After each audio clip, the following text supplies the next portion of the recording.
Hello and welcome to 360 Sports. This beautiful morning, I'm Emmanuel Fashimi. I have here with me in the studio Noah Sampson. Noah Sampson, how are you? Happy Easter holiday to you. Same to Mr. Emmanuel. All right, let's go straight to the business of the day, where we'll have a lot of stories. We'll be starting with the story of Adesanya, where Adesanya knocks out Pereira to reclaim UFC title. That is UFC title 287. Now, Noah Sampson, Adesanya, our own Adesanya, Nigerian Adesanya, I actually love what he did by speaking Yoruba language, has finally gotten the revenge against Alex Pereira, a man who has defeated him 3 times in all of their fights that they've met, and the 4th time the Nigerian actually stood up to the occasion and came into the party. How does that victory, what does it mean for you, and how did you see the victory of Adesanya? It's a very good one. He lost 3 times to this particular experienced and a champion. According to Adesanya, is a champion. Yes, of course. And this other one, he won by knockout. When I was watching the match, and was really, the guy was getting Adesanya, and he was pretending as if he was being hot until when he got him with the right. That left hook. Yeah, exactly. Yeah, the right hook that brought Pereira down. So it's a very good one for Adesanya. He was really happy to the extent he was saying, "Don't give, believe in me, believe in me." And when he gave his award after, when he was being interviewed after the match, where he said he wished everybody could experience the happiness he's experiencing now, because he's so happy because he has lost 3 times against this guy and now he's winning it. And when they asked him again after the post-match interview, that how does he feel being winning, revenging against this guy, or winning it when he won it for the first time? He said this is the sweetest so far, because when he won it for the first time, it was the first time, but now this guy has really dominated him, and as if Adesanya was nobody. And the 4th time, I think the man came up to the party and actually get the job done. Now, what lessons can we actually learn from Adesanya's victory, sports-wise and then generally? Because you made mention of where he said after the fight that this is the most happiest day of his life, and it was such a sweet victory. Now, for Adesanya, what really worked for him in that cage, I call it cage, in that ring on last weekend in Florida? Yeah, we said it all, because after the match he said whatever you have in the mind, go for it. Whenever you have in mind, go for it. Do not listen to what other people are saying. If you fall down, you stand up. You fall down, you stand up. Not because you fall down, you just relax. Okay, I've been defeated. You just have to just keep trying, and that's what he did. The guy defeated him 3 good times. He never gave up. He still tried hard. And then last one, he said he was training so far. The guy, he knew the guy was very good with his legs, and the guy actually hurt Adesanya with the leg. But despite hurting with the leg, he still tried to defeat this guy. And he was like, he said, according to what he said from the 3 matches Pereira has won him, he has been dominating for the 1st, 2nd, 3rd. But whenever he gets to the 4th, 5th round, the guy tries to come back, because he gives the guy pretty space. He said this time he tried not to give him pretty space, because he boxed him a lot. He actually beat up Alex Pereira, because over the, like you mentioned, for the 3 fights, Adesanya used to, when he gets to that last round, it's as if Adesanya lost him, and then Boozer will come to the help of Alex Pereira. But this time around, the Boozer did not come. I was scared at first when I saw that that left hook coming from Adesanya, and it looks as if the young man will not stand up. Although I was really scared also, but Adesanya, being a Nigerian, he's been an African guy, he's been a black man, and being a lion that he calls himself, he tried everything. But I'm really happy for Adesanya, and not for just him alone, but to everybody, all Nigerians out there, because you can see on his Twitter handle, everybody was just tweeting about Adesanya and him himself. And when a Nigerian journalist asked him yesterday, after the match, how far all Nigerians are really talking about, he said, "What do you expect?"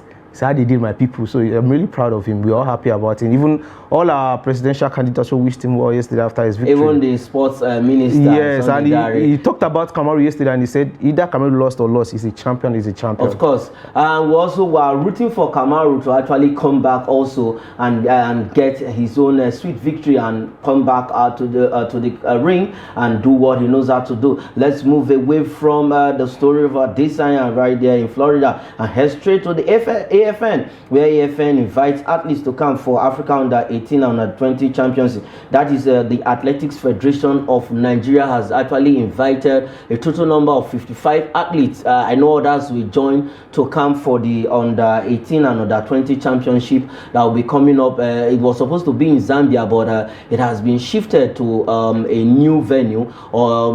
They've not announced the venue, but how do you see our preparation? It's really nice when you call this group of young Nigerians together to train, to camp them. But the issue is that how old are they truly? They are going for the 18. Are they really 18 or 20 or 19?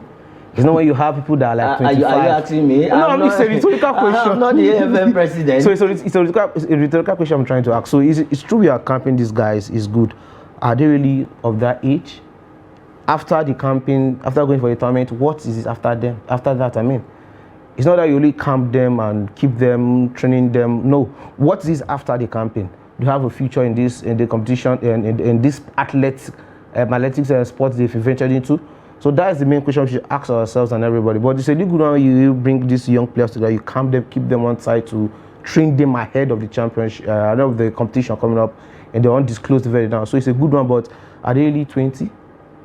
Well, are they really 20? Something, if you ask me, I'm not the AFF president, but let's not forget that it was from this same championship, the likes of Favor Philly, our own, the lady that was Blexing Okagbare. These are some of the championships that they were discovered. We have Nseunko and the rest of them. I remember Favor Philly running, that was about 2 years ago, this same event, championship, where she actually broke records.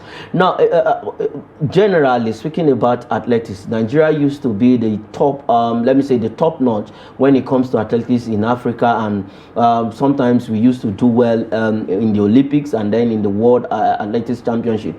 What has really happened? But is it that they are no longer paying attention? AFN and every other sports stakeholder is no longer paying attention to what is happening in the athletics society in Nigeria. I would take that last sentence you picked. You said, yes, the attention is no longer shifting to athletics again. I think it's more or less football. Everybody wants to play football. Nobody wants to go for athletics again. Probably the welfare be given to this athletics, sportsmen and women is no longer something favorable to them. So they think they instead of putting out all they have to just maybe probably forget about putting all their best for the competition. So I think they should just give focus back to athletics. Give more, have more sponsorship. I think that sponsorship will bring about good welfare for the athletes and the management also too. Because now you can say, I don't think it's been, apart from Amosun and AC and SN, I don't know. It's been long. It's been long. It's been long. We had Nigerians doing good in athletics, exactly. So we just want the Athletic Federation to just focus more on this, try to who sponsors, then organize more competitions from the grassroots, from primary school to secondary school, then to university. I don't think in universities they still have such events. They might have, but the focus is basically just on football. That is what's annoying. Now, AFN, have you heard that? Organize a championship for Nigerians, the young ones out there, so that we can have the likes of Favor Philly, Blessing Okagbare, and the rest of them, so that we can also have our own prize here, who actually dominated the track, and the likes of Usain Bolt. All right, moving away from the AFM, let's head straight to FIFA in Zurich, where Argentina has replaced Indonesia as the FIFA Under-20 World Cup host after Indonesia was stripped off that hosting right because of bilateral issues between them and Israel. But now FIFA has deemed it fit to actually give the hosting right to Argentina. Is it a welcome development for FIFA? Because we have other countries who also bid it. But the picking of Argentina, is FIFA right by picking Argentina to host the Under-20 World Cup? I won't say FIFA is right or wrong. It depends on the facilities Argentina having on ground. Right, that's why they picked Argentina. But I hawk, not even embrace, I hawk the idea of stripping off Indonesia from hosting the right from hosting that country. Because I don't know, because you have a bilateral issue with a particular country, then when it comes to international competition, you are now saying you don't want them to come. You are being selective. For what? Then you should stay on your own. You shouldn't just because of you have an issue with a country and you are saying it. What's that? I don't think that what FIFA did, I'm really happy. Going to Argentina to host this competition is a very good one. Other countries submitting intentions for them hosting the competition, them FIFA are not giving it to them. I don't know what the criteria FIFA have seen for giving Argentina, but it's a very good one, and I'm happy our boys will be going there also too. Okay, our boys will be going there. I just want to take you on that now.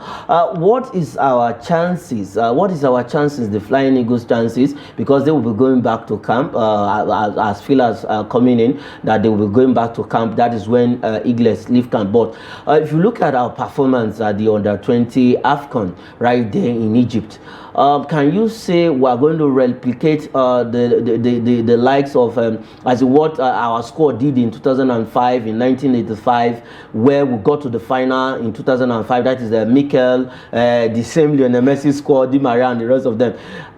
With this present squad, with what we did at the just concluded AFCON in Egypt, do you think we can even? And then let's look back at 2019, our performances. Can we surpass, or can we at this time, because it is only Ghana that has won the Under-20 World Cup in Africa, can we replicate what Ghana did, but with this present squad we have now with Landon Busso? It's an eyesore from what happened at the competition in Africa, and in Africa, where we actually thought we were going to the final or even winning the competition, but unfortunately for us, we won the third place. With that same spirit, we like call that passion, that the way they played, I'm not sure we can get to this quarterfinals. Something. That is just the truth. But you cannot use the past to judge the present or to judge the future. Okay. So I think what Ladaboso should do is just to try scout for more players. Scout for more players. Scout for more players. We have many talents within and outside the country. That's just the truth. We have young players in Europe who are Nigerians of Nigeria origin, breadth, everything, but have no opportunity to play for their European countries where they give it. But if they give the opportunity to come and play for Nigeria, they will embrace with full hands. Look at them. Come to our Nigerian league here. Look at young players there. And you should not go and pick those who lie they are 20 while you are 20, you are almost 30. You are telling us you are 20.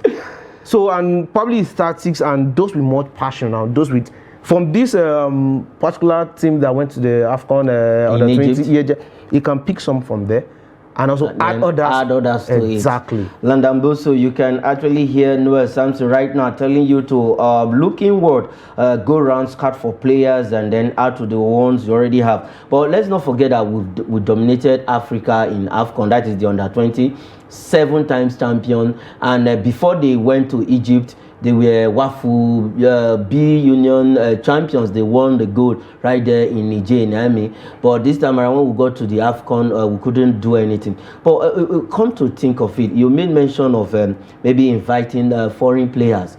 And there are some persons who don't really buy into the idea of inviting foreign players into our national team, even from the cadet level.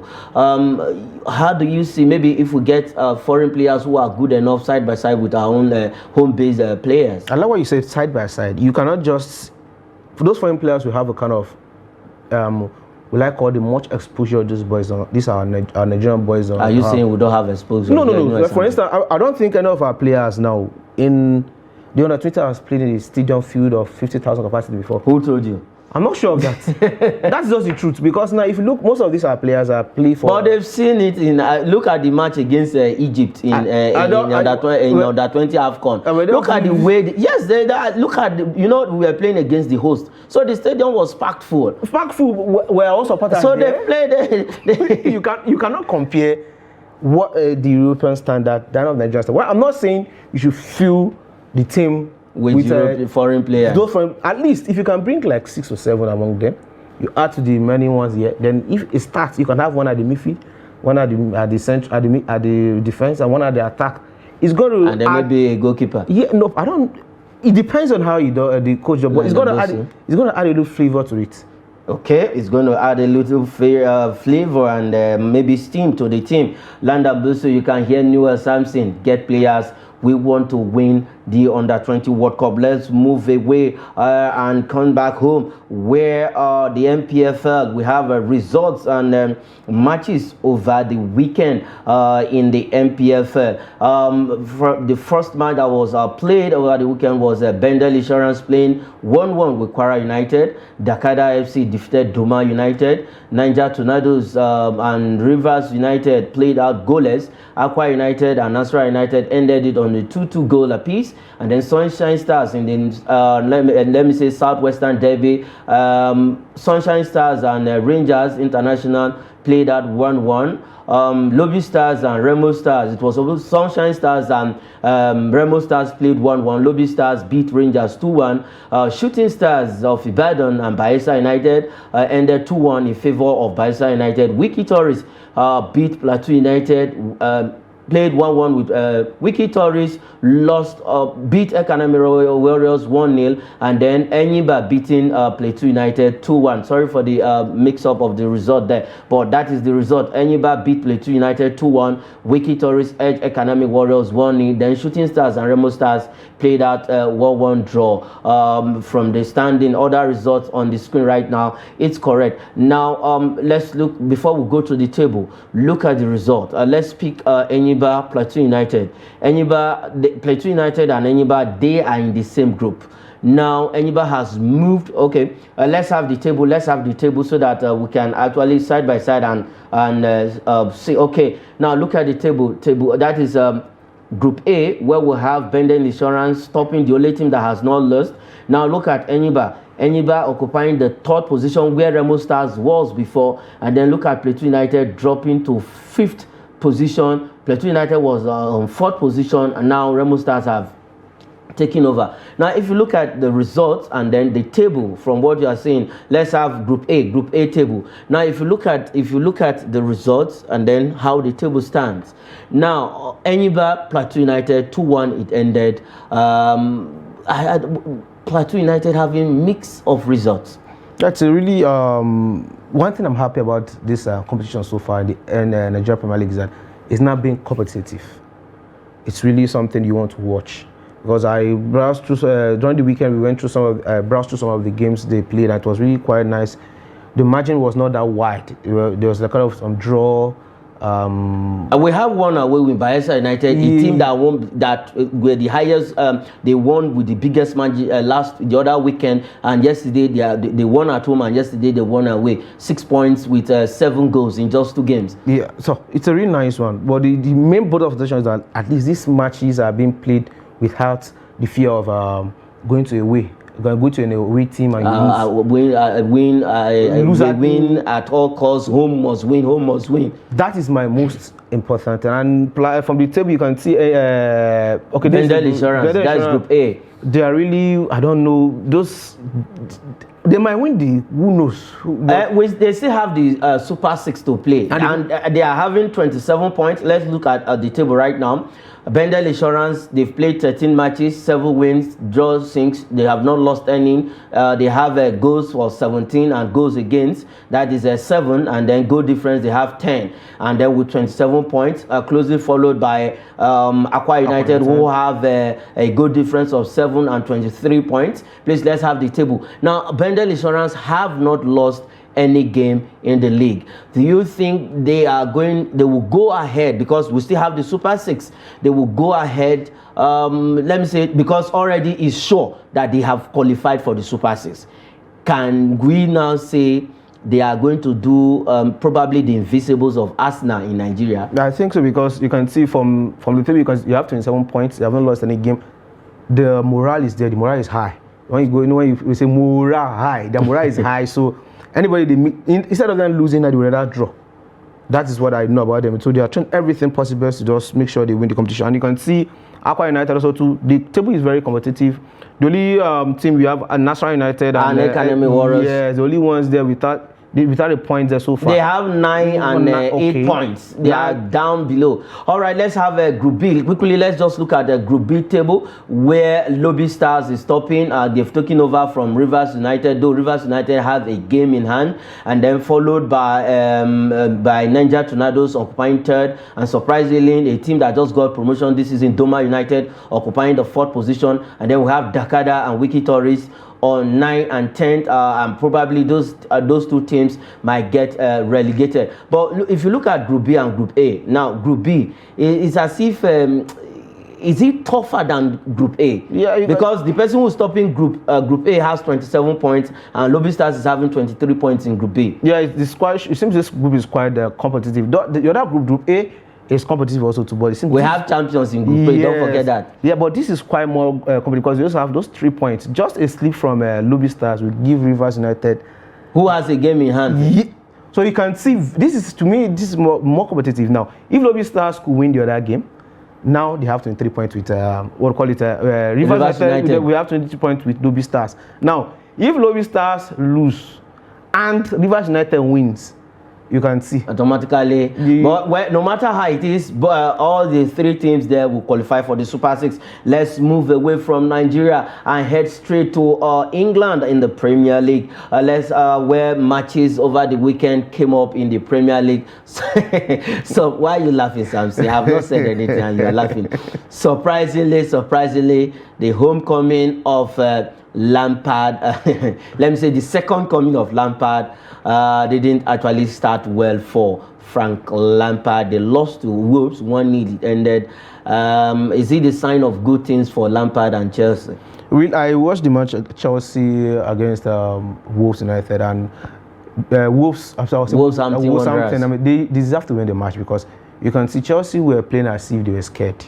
They were playing as if they were scared. They were playing, they were just the Wolf player were just shifting pushing them away from the ball, which is quite. I was really happy with. But I expected more Lampard coming and the moral hygiene everything, but it was the same thing.